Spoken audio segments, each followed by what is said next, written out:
Hi, I'm Darrin Peppard. Welcome to the Leaning into Leadership podcast, the podcast dedicated to today's hardworking leader. Join me every Sunday for leadership insight, inspiration, and a little pep talk to keep you rolling down your road to awesome. Hey everybody, welcome into episode 76 of the Leaning into Leadership podcast. Today we're going to continue our focus on aspiring new and rising leaders by having a conversation with Jason Ryan. Jason is the first year principal at Papillion-La Vista High School here in the greater Omaha area. And Jason and I have been working together during the course of this school year, with me serving as his executive leadership coach. And we sat down recently and had a conversation about some of the things that he's learned and that he's discovered during the course of the year, some things about his coaching experience and what the two of us have been able to accomplish together, and just a little bit more about what it's like to rise into that principal role when you used to be side by side and shoulder to shoulder with the assistant principals, and now you are the leader of that leadership team. We had an awesome conversation. I can't wait to share it with you, and you're going to hear it right on the other side of this message from Peer Driven PD. Hey leaders, teachers and administrators don't always see eye to eye. So it might surprise you that over 86% of teachers and administrators agree that we need more full-time classroom teachers leading our professional development. That's where my friends at Peer Driven PD come in. Peer Driven PD finds some of the best teachers in the country and documents their instructional strategies that work in real classrooms every day. And then they make the content available to schools everywhere. It's kind of like a master class, but for teachers. Imagine that. Your teachers are learning from other amazing teachers who, just like them, are gifted and passionate about driving student achievement. And if you've got your own superstar teachers who deserve some exposure, Peer Driven PD will visit your campus and film your own teachers doing what they do best and share it on the platform for their colleagues and everyone else to see. What a huge morale boost that can be for a district. And just so you know, Mike Alpert, who's the company's founder, has been a guest on this very podcast. Check out episode 49. Mike's a former teacher and administrator who has worked with schools from coast to coast. He really understands the need for engaging PD that teachers will appreciate. Look, I've seen this work firsthand. It's unique, it's interesting, and it's just what you need if your teachers want more out of their professional development. Visit peerdrivenpd.com to request a quote. Tell them the Leaning into Leadership podcast sent you, and they'll give you a free trial access so you can check out all of their content and decide for yourself. As well, they'll give you an additional 10% off your first year's subscription simply for mentioning the Leaning into Leadership podcast. Go to peerdrivenpd.com today. Again, that's peerdrivenpd.com. This podcast is a proud member of the Teach Better Podcast Network. Better today, better tomorrow, and the podcast to get you there. Explore more podcasts at www.teachbetterpodcastnetwork.com. Now let's get on to the episode. All right, Jason, thanks for agreeing to join me here on the show, man. I'm excited about the conversation. Yeah, looking forward to it as well. Yeah, so obviously you and I have had an opportunity to work together, the course of this school year. Talk to me just a little bit about, and maybe to give some background for our listeners, your transition from being in the position you were to the position that you're in now. You bet. So prior to this year as the principal, I spent 9 years as activities director, athletic director here at Papillion-La Vista High School, and loved my time as an AD and working with activities and athletics. And prior to that, I had some experience. I spent 10 years as a dean of students in a nearby metro school as well. But so it was a big change in coaching and athletics, and had been a big part of my life forever. And when I was afforded the opportunity to become the principal for this year, and I knew I had a lot to learn. Obviously, big shoes to fill by our previous principal, and but I was excited for a challenge and a change, and this is a great place to be, and I knew I could jump in and go from there. Yeah, it's been interesting, being here almost every month. I'm here, at least for a couple of hours. Sometimes it's like a whole day or whatever the case may be. It's been really rewarding for me to, number one, just to be able to be in your building and be around kids, to be around your teachers, obviously your leadership team. When you made this transition, because that's a big leap, right? I mean, yes. You go from, not that being an activity and athletics director isn't a huge job, because it is, but man, it's a different level when you become the principal, and we're talking like 1,850 kids, right? Correct. Yeah, we're going to graduate 477 on Sunday, and yeah, we're right about 1,850 as a building. Yeah, so wow. So what were some of those things that as you're making the transition, and we're recording this right here in your office. So that's a first on the podcast, by the way, folks. The first in-person recording of the podcast. Love it. Yeah, no kidding. It's awesome.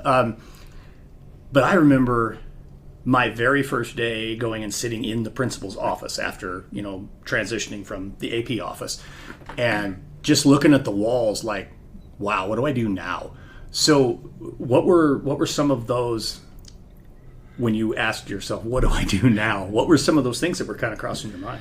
Yeah, I mean, right from the get-go, I think it was December when this all became official, and so obviously I finished my year as the AD last spring and kind of tried to wear some dual hats and learn from Mr. Caitlyn, the principal here.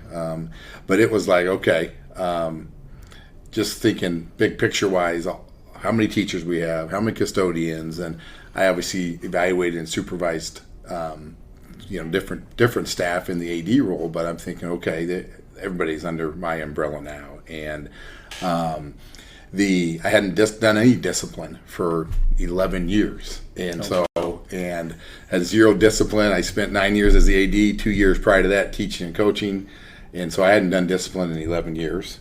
I've had to have fierce conversations with parents and kids and teachers and coaches about other issues, but that was, okay, what's changed? And then just the big thing was the instructional leadership piece and curriculum, and those were some things I sat back and said, I got a lot to learn. Yeah. There's a lot of things I have no idea about. And then, the budget and all those types of things as well. And I thought, oh, geez, what did I get myself into? No kidding, right? I mean, it can be overwhelming when you stop and think about it. Like, and you just mentioned a whole bunch of those too that I remember looking at, and I also was looking at like everybody's responsibilities, like within my leadership team. I had these big sheets of the butcher paper up on the wall, yes. And like, okay, in this role I want this to happen, in this role I want this, and in this role I want this, and things were structured really well where I was when I moved into that role. And I think one of the mistakes I made was I felt like, oh, I got to change this and I got to change this. And as I've spent the time with you this year, I don't feel like you've really done that. You've kind of showed some restraint in areas. I know there's some things you want to change, but you've showed some restraint there in some areas. And in some areas you have pushed and said, especially you talked about the instructional leadership piece. And we'll talk about that in a few minutes with the work you guys are doing to really get into the classrooms. But what were some of those pieces that you were kind of like, man, I really want to go on this, but I need to show some restraint? Yes, and you bring up great points. And first off, I got a lot of advice and tips when I became the principal, and a lot of ideas from a lot of people. But going into it, I said first thing I needed to do was listening, and kind of went on a listening tour, and didn't want to just change to change. It's and we really said, okay, if we are going to make changes, let's make sure they're student centered and student friendly, and ultimately going to have an impact on the student's experience. So our bell schedule, for example. 2 years ago, we went to 4 lunches, and we had two different bell schedules, 9th grade bell schedule and a 10, 11, 12 bell schedule. So I had heard lots of rumblings about, man, it doesn't make sense. It's freshmen eat lunch together. It creates issues. And those conversations started taking place last January and February, but we were building the master schedule, and it just wasn't time to make that change. As we went through this year and we've collected some data, a lot of our behavioral issues with our freshmen are during lunch, or that transition from lunch to, we call it 5A and then 5B. And so we actually just recently got some input from our school improvement process team, and we are going to tweak our bell schedule moving into next year. And so we didn't rush right into it. We wanted to make sure we had some data to help drive that decision and get our key players with some feedback. So again, there's a lot of things you want to do. We focus on some signage in throughout the building, but we have a really good school, and we just didn't want to just change to change. And there's a few small tweaks that people that outside the building wouldn't know that have taken place, but I think we've really done a nice job of just sitting back and listening and inventorying and then trying to prioritize as we move into next year and the year after. So. Yeah. So I'm kind of curious too, kind of along those lines. I mean, I know, again, from working with you closely this year, your leadership team works very collaborative around those things. But there is certainly a challenge that occurs when you rise from within the group to become the leader of the group. That was an interesting experience for me. There's where I was 3 assistant principals, and now I'm the principal. I'm supervising these other 2 guys who, we were always shoulder to shoulder and things, and we still were, but it's this transition from being one of to being one with. What has that been like for you? Yeah, it's been definitely interesting and definitely different. We have an admin team, leadership team of 6, and 3 of them we were all assistants for 8 years together and on the same team. The other 2 have experience and exposure in our building, so we're all a pretty tight-knit group. But to move over one chair per se and to be in that seat, it took a little bit of time, and I could see them watching me. How are you going to lead? What are you going to have us do? Are you going to do anything different? So I really took back to the listening tour right away. I met with each of them individually, and we kind of went through the start, stop, continue. Kind of asked them about all their roles. So 4 of us are brand new to the positions this year, and the other 2 that have been assistant principals for quite some time are doing some different things. So I think that kind of re-energized, and we kind of looked at strengths. Hey, I'm kind of in a rut. I'm ready for something different, whether that's a different grade level of discipline, a different building responsibility. So we really wanted to match up responsibilities. You talk about your butcher paper, and as we're putting down roles for assistant principals, we really wanted to kind of change some things so people were excited and really match their strengths and talents. And so I think that has helped some this year. Yeah, for sure. And I think for the most part, you've got the right people in the right seats. I mean, that is such a key element. 100%. Yeah. I mean, do you feel like as the year has progressed that maybe it's gone from this was somebody else's team to this is my team? I mean, how are you feeling about that? I'm a big, and like you are, it's a we thing, it's not a me thing. But yeah, I do feel like because of, and it's a credit to the team and how they've embraced me and how I lead, and they're professionals, and I knew their work ethic's tremendous. They want what's best for Monarch High. They've all been here. They've coached here. They've had kids go here. So there's a ton of pride. I think they appreciate my honesty, my leadership style. And, and I know each team goes through stages. Oh, yeah. And we haven't really had any knockdown dragouts yet. But, we've agreed to disagree sometimes. But I think, I do feel like it's, and I use the term mine loosely, but I feel like we put a stamp on this is our new team for sure. I love that. So let's talk a little bit maybe about the coaching stuff in particular. When you and I connected in, I think it was July, you had reached out to me, hey, would love to get together, have a conversation. Honestly, I didn't even know you were like specifically looking for coaching. I think it was just, hey, this guy's in the same place as me. Let's get together. Yeah. And then you'd asked specifically about, hey, I want you to coach me. We'll talk about some of the work that we've done, and maybe we'll even do a little bit of coaching here. But first, what compelled you to reach out? Sure. Not necessarily specifically to me, but just hey, I want to have Sure. a coach? Well, yeah. Well, somehow I saw somebody had retweeted, or I saw a podcast. I'm a big podcast guy, and I connected, and then started following you, and saw you were former basketball coach, former assistant principal, similar path. I listened to a couple of your podcasts, and then I think I saw on your Twitter byline that you're in Omaha, and I was like, well, what the heck? He's local here. So I decided to reach out and say, you know what, let's see where this goes. And the reason I reached out is here I become principal. I've always had great mentors when I was a basketball coach. I could 2 or 3 guys who were, I would say, mentors. I was a teacher. You get assigned a mentor. You have a department chair. Here I am as a first-year principal. I'm outside of my mother, who was a longtime administrator in the area, who's been a great mentor. I'm like, who's going to help me here? At our central office, they've got different tasks and roles, and they've been great. But I was looking for a coach and a mentor because I was excited about this opportunity, but I also wanted to make the best of it. And I know that I knew going in that I had a lot to learn, and I needed somebody to support me. And I'm always been about having that growth mindset and getting better. Even as an AD, I had tons of mentors and reached out to ADs all over the country and connected on different things. And I wanted somebody to do that. And I had heard from lots of Metro principals that had been ADs before, that you get to the principal job, it's kind of lonely.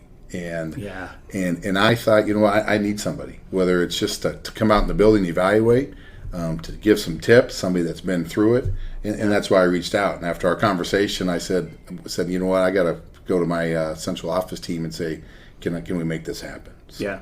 Well, and I'm grateful that you reached out. I'm grateful that obviously that we have this opportunity to work together. I think it's been great for me, and I know we're going to continue. So I don't want to talk like we're done. We're not done, folks. Right. We're going to keep going. But let's dive into some of the stuff we've really focused on this year. And I know for you, the instructional leadership piece was really a big thing. And maybe paint a little bit of a picture for the listeners of why you felt like that was an area that you wanted to concentrate on. And then we'll actually go into the actual work. You bet, yeah. So it's evaluating teachers, and there's 5 of us on our team that evaluate, and we break up the assignments, and then we go. And we really haven't received any formal training or continuous training, and you're expected to go evaluate a teacher. And so we just said, 1, we want to be more visible as a team. 2, we want to be in classrooms, formal and informal. 3, we want to get in classrooms to connect with kids. We felt really it'd be great to kind of create buy-in. We didn't want it just to be a team that we come in twice a year, and when you come in, they know it's for an eval. Yeah. We wanted that traffic to be high traffic in and out. And so one of the things I thought in my mind, can Dr. Peppard here, can Darrin help us when we go into classrooms? What should we look for? What tips can we give teachers? How do we get better? Yeah. What are some tips? What's the experiences? So that was kind of our big focus. Yeah. And 1, visibility. 2, we want to grow our teachers, because we know if our teachers are excited and getting better, it's going to impact our kids. Yeah. And we know for that to happen, we have to improve as well. Yeah. So when we first started having the conversation around the instructional leadership piece, a lot of it was exactly that, was the walkthrough stuff. Right. It wasn't just, I'm going to show up twice a year, yes, and they'll, blow the dust off of their evaluation lesson plan. It was, no, let's make sure we're there all the time. And, I know every time I'm here, we go spend time in classrooms. Mm-hmm. We're going to do that when we're done recording. I just want to get into a classroom. I just love it. When it first started, were you experiencing kind of that hiccup from teachers? Like you'd walk in the room and they would freeze? A little bit. I think, and kids would too. Like, the principals are here, and a little bit. So because we probably, and everybody has different priorities. We're probably just doing the minimum before that, and so we wanted to get to a point. And the other thing we folks talked about a lot was common language and consistency among administrators. It shouldn't matter who your evaluator is. Right. If I'm going in, or Mr. Bales or Dr. O'Hanlon or Mr. Huber, we want to be given this similar feedback, and how we give it might be different, whether it might leave a sticky note, I might send an email, but the language and the things we want to prioritize. So we worked a lot with our department chairs and our continuous improvement team about when we go to the classrooms, what should we be seeing? And I know we talked a little bit about that with you, and this is all still evolving, but we've made significant progress this year. Yeah. So where you're at right now with the walkthrough stuff, and I know you guys just recently, you had a professional development day a little over a week ago, or a little over a week ago, and now, when you do that, you also meet with that continuous improvement team. Correct. Let's talk through a little bit of where they are with that walkthrough process, and what do they want to see kind of move forward? What do they? Yeah, what we found is early. When we start the school year, August, September, October, November, it's get in the classrooms, give us some feedback, help support kids. Kind of pare down. We had a checklist to start with, and we're going to kind of pare that down. And so I think they like the frequency. And to be honest, we haven't been very good here this spring of getting in and getting in there as much. And then kind of this time of year, it's just some quick drive-bys and more of just thank you for having being a great teacher, and thank you for being prepared every day. Those type of things. And so we're really trying to focus on that development piece early in the year, first semester, and the beginning of second. And then we've also worked with instructional coaches. So Dr. O'Hanlon, who does our master schedule, with some of our extra duties. So we have 4 instructional coaches. And this is the second year or third year we've done that. But what we've found is we're going to assign assign each of our staff members to one of our 4 instructional coaches. And so they know who to reach out to. Instead of, do I reach out to this person or that person? This is your instructional coach, and our expectation is first semester you reach out to them twice, second semester next year you reach out to them once, just so there's a little more consistency. I know who my go-to person is, and we're working collaboratively with our instructional coaches to continue to support teachers. So that's been a big part of that as well. That's good. So I'm wondering, have you guys talked about, I don't think you and I have talked about this yet, but with that specific structure, maybe having a small menu of yes. We have some menu items. Our instructional coaching team put together some menu items, and whether that's maybe a peer observation, maybe that's, hey, can we talk about academic games? Can we just collaborate? Can you come in at the end of a lesson to watch my exit tickets? Some of those things. So yes, there's a menu of options, and that'll continue to evolve. But we have some of our stronger teachers and some of our building leaders that we've worked into their schedule for those folks to be our instructional coaches. And we want that to just be a thing here at Monarch High. Absolutely. And so we're excited about that continued growth and presence to go along with what we're doing administratively. Yeah. So I think it's been really, it's been very beneficial, and certainly on my side rewarding to go and do those walkthroughs with you guys. Yes. So I'm your coach, but when I'm here, I may work with Dr. O'Hanlon, or Mr. Bales, or what have you, around a variety of things. But specific to the walkthroughs, going and doing walkthroughs with each of you at different times, and then we've done a little bit of the 2 administrators plus me, where we go and really try to get to that level that I've talked to you about with that inter-rater reliability, where like you talked about, that consistency from, hey, this is what Joel sees, and this is what John sees, and guess what? They're pretty much the same thing. Yeah. When you guys are having those conversations on, like, you have your Monday morning meetings and that kind of stuff, when you guys are talking about the instructional work, what are some of the sticking points that you guys are like, I feel it's this way, or I see this, or what are some things you guys are stuck on? Yeah, well, I think one of the things that you brought to our attention that we had a ton of conversations after one of your visits was compliance or engagement. Yeah. And that was great. And so just, okay, were the kids really engaged, or were they just compliant? Did they use technology because they have their Chromebooks out, or did technology increase their engagement or help guide instruction? learning targets, asking kids, hey, do you know what you're learning today? And so one of the things you brought up to us too is, about these observations, whether it's 10 minutes full, is when you go into classrooms, turn your radio off. So we've gotten to that point too. Hey, I'm going to classrooms, my radios are off, because that's our full intention and focus. And so engagement versus compliance was one big thing. Looking at, okay, what types of interventions are staff using with kids, the variety of instruction, is it, sit and get, or there's some group activities, or there partner works, or there share pair, those type of things. So those are some conversations. And then we're trying to get to the point too, where as we come back and huddle up at the beginning of each week or every other week, hey, what did you see? Who was strong in this area? And starting next year, especially in September and October with our in-service time and staff development, is to use some of our teachers to lead some breakout sessions. Yeah. Oh, there's so much power in having your full-time teachers leading PD in your building.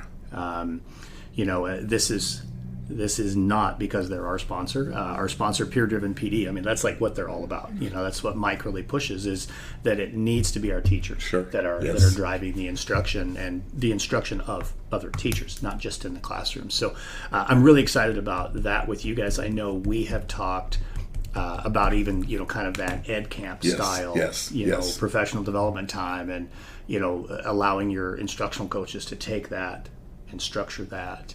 And really kind of take it to the next level. So just one last question on the instructional side, and then we'll transition a little bit. But when you think about what you were seeing in the classrooms when you first started going in versus now. So I mean, it's May right now, folks, when we're recording this, and when you're listening to this, and we're just putting this one right out almost right away. What do you notice? This is a two-part question. What do you notice differently in the classrooms from your teachers and your kids? And what do you notice different about yourself now versus when you started doing the walkthroughs early on? That's a great question. I'm definitely more, I'd say, well-versed and well-rounded as far as things that are happening, like whether it's, the little things teachers are doing to set kids up for success, a quick, walk by and a check in, check out, maybe a teacher's doing, a strategic bell work activity at the beginning, seeing teachers adapt from one class period to the next based on their students, and might be the same curriculum and the same concept, but they're doing a little bit differently just because of the makeup of the class during a different period. I see the students getting excited when we come in and not getting nervous anymore. I see me when I first started in August, I'd go in there and I wouldn't say a word. I'm thinking, we're supposed to have fun here. I mean, we're in a school. So I'm interacting with kids more, talking to teachers, asking kids questions. And so I'm not as tight, a principal comes in, or you're evaluating if I'm looking for positive things. That's the other mindset here. I think maybe when I first started, you think, feedback, hey, you got to do better here, you got to improve this, what were you doing here? No, we're trying to catch them, all the great things they're doing. We can work on things and give them some suggestions and some ideas for reflection, but I'm really focusing on the great things they're doing, and just really understanding that what somebody does in room 310 and somebody in 312, the delivery can be totally different. As long as they're engaging kids, enjoying kids, connecting with kids, and somehow getting that concept across. That's the bottom line. So I don't know if I answered question 2 or 1 or both or what, but a little all over the board there. No, that's all good. That's all good. And you actually, without saying it, you brought up something that I did want to, just I guess speak about, not necessarily a question, but. Earlier you were talking about each of your team members has varied strengths, and you're doing everything you can to make sure that they are playing to your strengths. And one of your superpowers, if you will, is your ability to connect with kids. And I've noticed that too, as early on when we were going, I know you were just like trying to like think about, okay, when we step in the hallway, what am I going to tell Darrin? I got to be prepared. Like you were prepping for a test. And, you know, when I was here last month, we were in, like, for example, we were in that calculus class. Yes. And man, you were like yucking it up with kids. And I think that's really, really important. And, you know, it made me reflect on probably one of the best principals I've ever been around. And I was fortunate to start working with her when she was a rookie high school principal. Wow. When I was a superintendent, Liz Bauer. So Liz, if you're listening, shout out to you. Probably one of the best techniques in classroom walkthroughs that I've ever seen. What Liz ultimately developed was she was going to ask 2 questions no matter what in every classroom she went into. And it was always 1 question of the kids and 1 question for the teacher. Okay. And it was more about her own learning. Okay. The idea was she was trying to model that she's learning. Now, you and I, of course, in that calculus class, there's no way I was going to ask a question. Yeah, I mean, over my head. Yeah. Early in the lesson, there was a point where I was like, oh, yeah, I understand how to do that. And then that was like, well, but this is just like... you know, this is just solving for X, so then we can go into the problem. I'm like, okay, I'm out. But I enjoyed the instruction. Absolutely. It was wonderful. And I guess that takes me to another piece that I'll ask you about. I know there is probably all of us struggle with this at times. When, you know, I taught subject matter X, you know, I mean, I was a science teacher. Mm-hmm. Mm-hmm. Man, I'll tell you what, I fought and clawed and kicked to get through the math I had to take in college. It used to scare me going into, you know, pre-calc or calculus or something like that. Did you experience any of that early on, and where do you think you're at with it now? Yeah, and from science to some up math classes to, you know, I taught special education in business for a couple of years, and so a lot of it's foreign. Even like you're going into a foreign language or a German class, you know, and so but again, it comes back to it's about the relationships. It's about all the little things teachers are doing, you know, their classroom management, their classroom setup, their tone with kids, the different activities.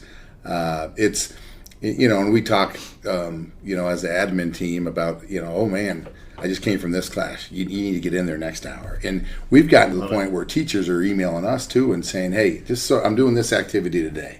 And we want to get in there and support and reinforce. And that's what we want, where it's not just a formal evaluation, come back to it. We want to be in and out, because if instruction improves, ultimately our kids' behaviors is going to improve. Kids are going to their attendance is going to increase.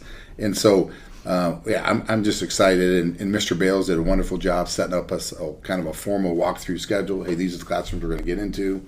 And so, it's been a good year. And we've gotten a little bit maybe undisciplined here this spring as far as the number of times. Get a little busy, don't you? Yes, we do, but we've got to be better and continue to be intentional about it. But we've definitely made significant progress, and we know we got to keep getting better. Yeah, no, I love that. So as we kind of think about transitioning into next year and further work with coaching, what do you see as maybe 1 or 2 things you're wanting to focus on as we prepare for next year? Sure. You know, it's a great question. Is right now, it's, as you know, May, we're in survival mode, exactly. You know, but but this is going to help me get prepared for next absolutely, year, right? Absolutely. We've got to continue. We're going through the MTSS, our multi-tier system of supports training through our local ESU here, and that's been a great foundation for us. And we're really starting with our freshmen and kind of saying freshmen for success. You know, the end of the freshman year, we want 12 credits for all our freshmen. That's kind of our data point for having them be successful for the next 3 years. And so we want to continue to get to a point where, okay, here's our data. What are some interventions we can put in place?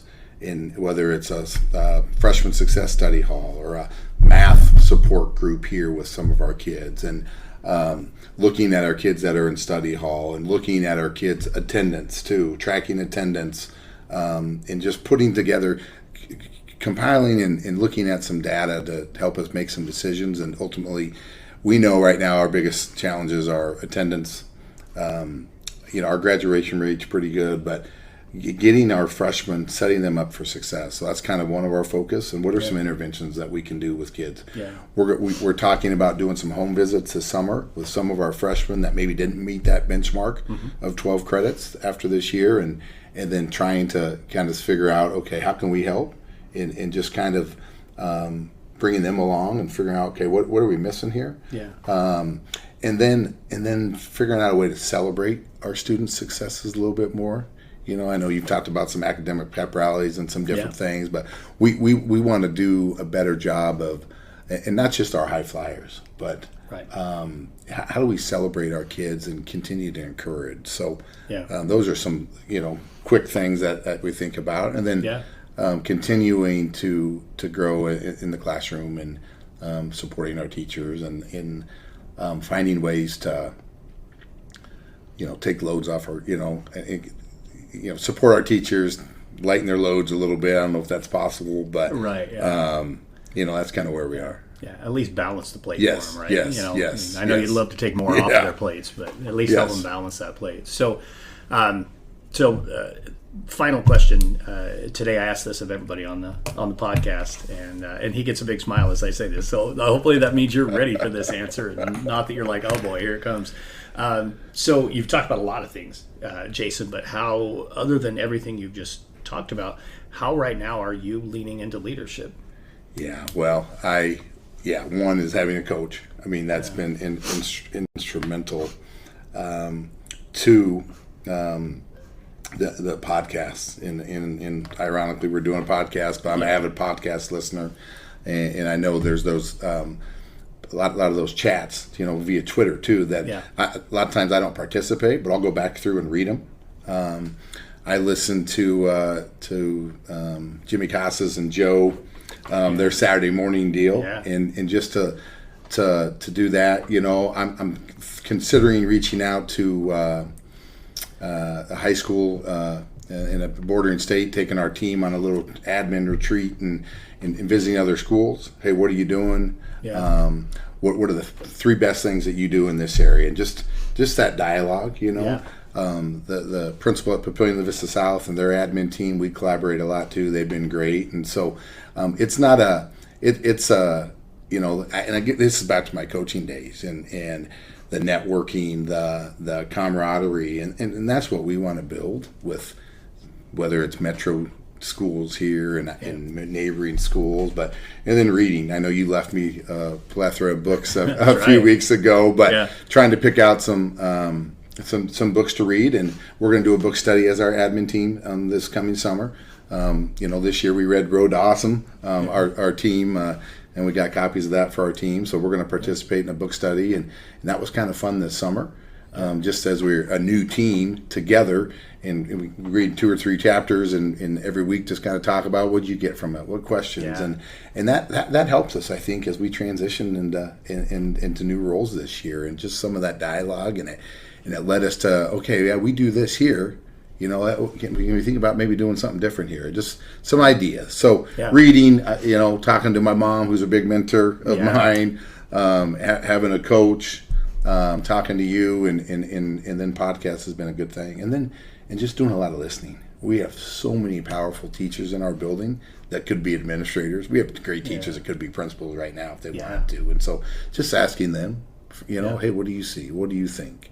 And I think I've told our admin team that doing that listening tour and listening is, and reflecting. That's the other thing. We'll reflect a ton this summer and figure out, okay, what do we need to attack as a building for next year. So. Yeah, no, I love it, man. That's very, very powerful stuff right there. Definitely. One of the most important skills and often most overlooked skill in leadership, and I know you and I have talked about this off and on, and I say it on the podcast all the time, but I'm going to say it again. Listening is absolutely key. Really listening and leaning into those experts that you have in the classroom and really trusting them to be the professionals they are, I think makes a huge difference. So Well, thank you so much for joining me on the podcast. This was awesome. a lot of fun. It was so Yes. cool to actually do one in person. So thanks so much for joining me here on Leaning into You Leadership. bet. I appreciate all you do for not only me, but just educators, locally, district level, high school level, all across the country. So it's a pleasure to be a part of your team. Right on, man. Thanks so much. You bet. A big thank you to Jason for being on the podcast and for being that first in-person interview for the podcast. That was a lot of fun, and I look forward to hopefully having more opportunities to do that. Also, a big thank you to Jason and his team. Folks, I have really enjoyed working with and getting to know the members of the Papillion-La Vista High School leadership team. They really, truly are a great team, and they've got a lot of wonderful things happening there at the school. I'm excited to continue working with them as time goes along. And now, it's time for a pep talk. Today's pep talk is all about an empty corner. About a week ago, I spent some time in the backyard cleaning out some of the different spaces that we have. You know, we moved into this house about 1.5 years ago, and unfortunately, when we moved in, there were some things that the previous owners just left behind. Among them was a corner off of the back of the garage that was just filled with stuff. Some old logs that needed to be cut and thrown away, some wood, an old barbecue grill, a mower, and a few other things.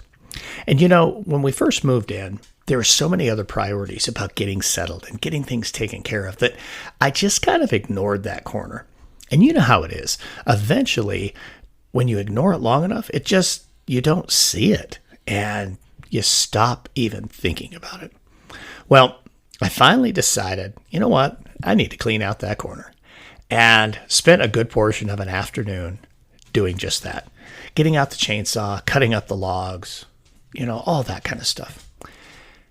Why do I tell you this story? Well, it's just an empty corner now. It's a nice, clean, empty corner that's got a fresh start. So often in our lives and in our work as school professionals, we forget about some of the stuff that got left behind with our students from maybe a previous year or a previous experience. And sometimes we need to help them to just clean out that corner, to allow them to have a fresh start. And to be honest, as individuals, sometimes that's what we need as well. We need to clean out that corner.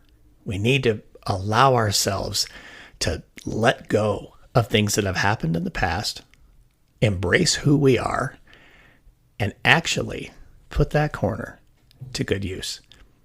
That's what I got for you today, folks. Take it for what it's worth.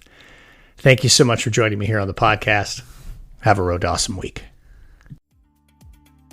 Thank you for listening to the Leaning into Leadership podcast, brought to you by Road to Awesome.